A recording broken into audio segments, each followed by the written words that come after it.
Does it mean you will give up independent music? Absolutely not.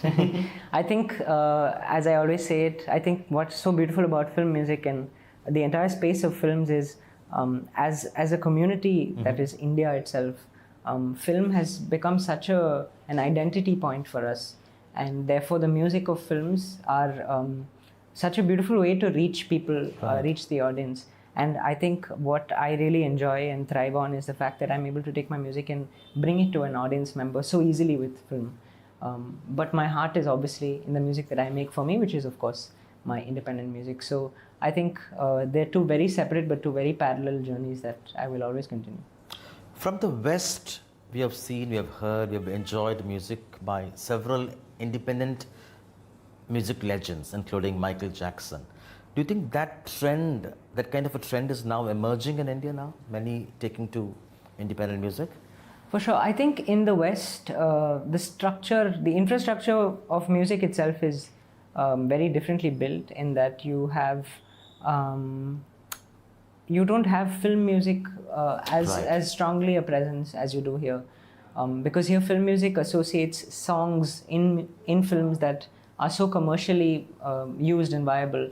Therefore, for whatever reason, fortunately or unfortunately, in Indian cinema, in Indian sort of the music industry, you see film music taking a forefront and independent music is behind. But I think that's changing now. I think it's a great time to be an independent musician today, because you have so many avenues, you have so many ways of reaching new audiences, reaching new heights, reaching new numbers. And if you do continue to do what you do with integrity, as I always believe, I feel like you will find your audience, especially today. And I think that's definitely changing. You're seeing some independent songs break the internet, so to say. You see independent music and musicians playing on international platforms, doing collaborations with international musicians, achieving international accolades and national accolades. So that's slowly creating an identity for independent music today, which is much needed, which is quite like in the West, and I think the infrastructure will definitely follow. So yeah, I think it's. Do independent musicians make adequate money? That's an endless conversation, but obviously not as much as film musicians or people who are working in the film space. Again, but that's only due to the fact that we don't have the infrastructure, I think.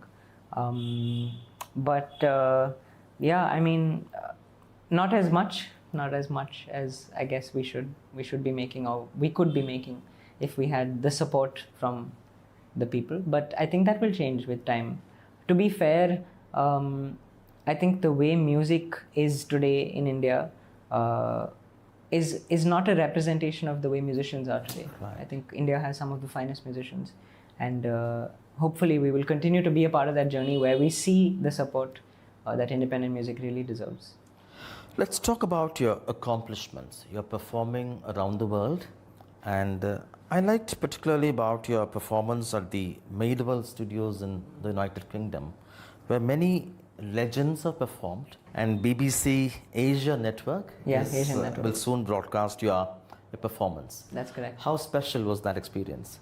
Oh, it was absolutely special. So BBC Asian Network is the segment that I did is led by somebody called Prit, and she's a phenomenal musician and an incredible person herself. And I'm also working now with Sony, and so I've had the opportunity to do a performance, which is it's a recorded session essentially for the BBC live sessions as a part of their Asian network. And it was conducted in a very prestigious studio called the Madewell Studio, which was built actually in 1937, and it's had some of the likes of like Beatles, Chris Martin, Amy Winehouse, and many more legends come in and perform. And I'm so glad that I was invited to record 3 of my songs, and it was such a beautiful experience because you have just one take. It's a live take. Right. It's a single performance. And I did it with a guitarist. His name was Jeevan. So Jeevan and I performed 3 of my songs together, 2 of which are from the album Nila and Kanavagal Kande. The third being Manase, which is the song I think of mine that did quite well, in the sense that a lot of people have found the song. And I believe I am amongst the first Indians, if not the first, to have performed at Madewell. So it was a very prestigious event. Right. You learnt Western classical music performed extremely well, pieces by Beethoven and Mozart. How did you shift towards independent music?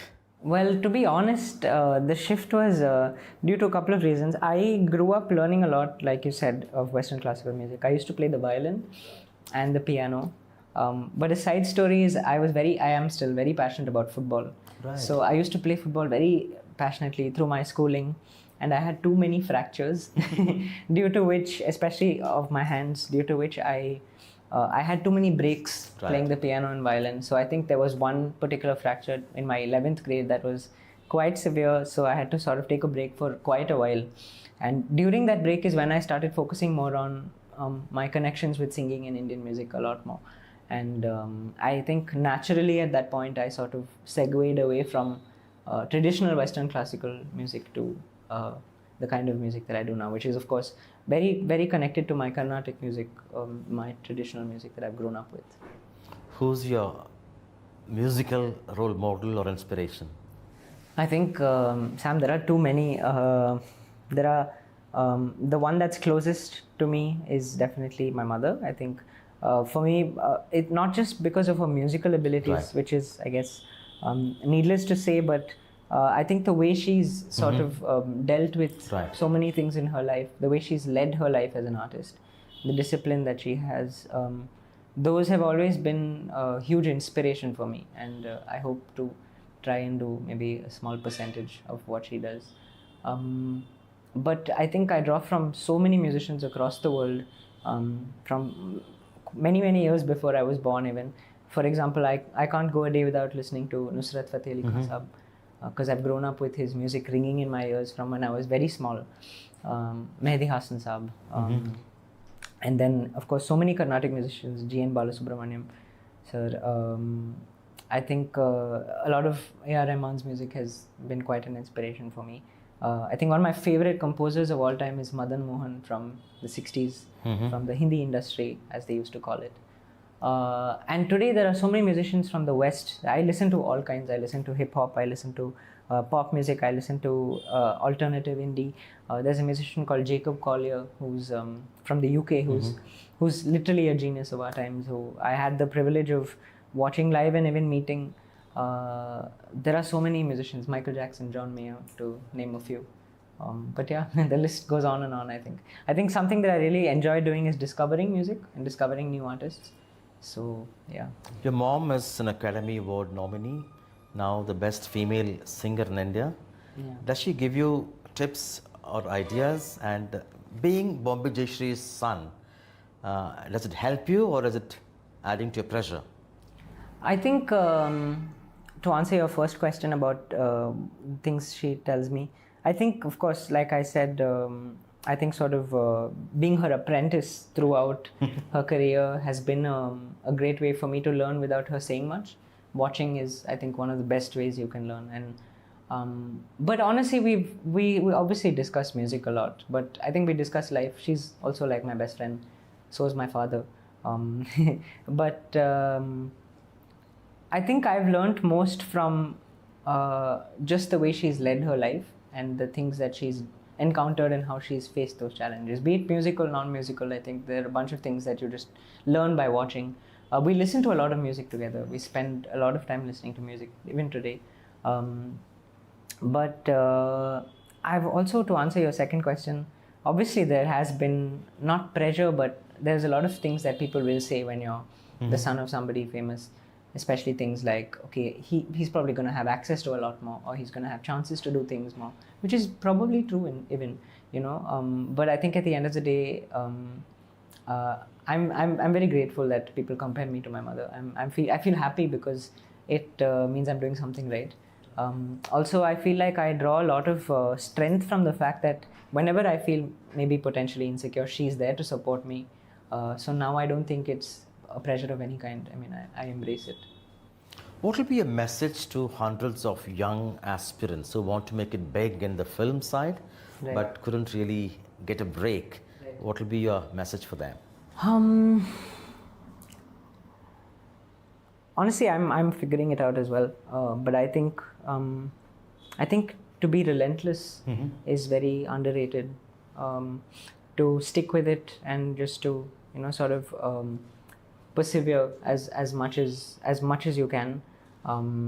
Is something that many people don't necessarily prioritize today, and it's something but that I've always found strength in doing. So I think to be relentless is, because I really believe that no matter what kind of music you create, if you have the integrity, honesty, and if you keep working at it, you will find your tribe, so to speak.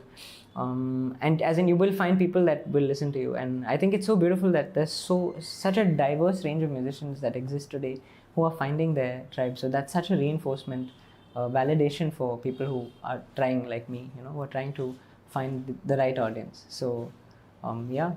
Your dad is also a kind of a lyrics writer, helps you with 100%. lyrics? Yeah. So he's in my eyes an unsung musician. Maybe he will sort of bring it all back. But he writes poetry in Urdu and Hindi, as well as Bengali. So we've worked together a lot. He's written a Bengali song for me that I released along with my very close friend Amira, who's a phenomenal musician. We put out a song together called Jago. It's part of an album also called Jago. And we do have a lot of music that is coming out that he has written. He writes. I try to write in Hindi, and he helps me. And Bengali, of course, I can't write, but I can sing. So we do create a lot together.